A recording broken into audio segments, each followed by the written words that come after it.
आइए जानते हैं सावित्रीबाई फूले की कहानी, जिन्होंने बेटियों को पढ़ाने के लिए पूरे समाज से लड़ाई लड़ी। सावित्रीबाई ने उस दौर की हर उम्मीद, हर बंधन को तोड़कर रख दिया। वो एक ऐसे भारत में पैदा हुई जो जाति और लिंग भेद की बेड़ियों में बुरी तरह जकड़ा हुआ था।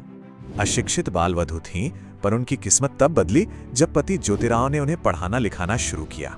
ज्योतिराव को उनकी काबिलियत पर भरोसा था। वो मानते थे कि एक औरत को पढ़ाना पूरे समाज को आगे बढ़ाना है। फिर साल आया 1848। महज 17 साल की उम्र में उन्होंने और ज्योतिराव ने मिलकर इतिहास रच दिया। ये सिर्फ एक स्कूल नहीं था, बल्कि ये पितृसत्ता और जातिवाद की नींव पर एक सीधी चोट थी। लेकिन समाज को ये मंजूर नहीं था। पढ़ाने जाने पर उन पर रोज पत्थर और गोबर फेंके जाते थे। पर वो रुकी नहीं। वो अपने साथ हमेशा एक और साड़ी रखती थीं, उनके अटूट इरादों का प्रतीक। इन हमलों का कोई असर नहीं हुआ। देखिए, 1851 तक वो 150 लड़कियों के लिए 3 स्कूल चला रहे थे। शिक्षा तो सिर्फ शुरुआत थी, न्याय के लिए उनकी लड़ाई अभी शुरू ही हुई थी। उन्होंने विधवाओं को बचाया, लावारिस बच्चों को पनाह दी और औरतों को आत्मनिर्भर बनाने का काम किया।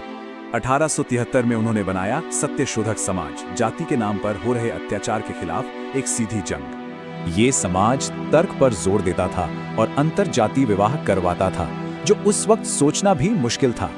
सावित्रीबाई सिर्फ एक समाज सुधारक नहीं, एक कवयित्री भी थी। उनकी कलम भी एक हथियार थी। वो समझती थीं कि कुछ महिलाओं पर बोझ दोहरा है, एक औरत होने का और दूसरा निचली जाति का। उनकी सेवा की कोई सीमा नहीं थी। अकाल हो, सामाजिक कुरीति हो या फिर पति की मृत्यु, वो हमेशा आगे रहीं। 1897 में जब पुणे में प्लेग फैला तो वो डरी नहीं। उन्होंने पीड़ितों के लिए एक क्लिनिक खोल दिया। वो खुद मरीजों की देखभाल करती थीं और इसी सेवा के दौरान वो खुद प्लेग का शिकार हो गईं। सावित्रीबाई ने समानता और न्याय की एक ऐसी मजबूत नींव रखी जो आज भी भारत को रास्ता दिखा रही है। उनकी विरासत आज भी जिंदा है। यूनिवर्सिटीज से लेकर सरकारी योजनाओं तक उनकी सोच की झलक मिलती है। सावित्रीबाई ने अपने वक्त की लड़ाई लड़ी। सवाल यह है कि आज हमारी लड़ाई कौन सी है?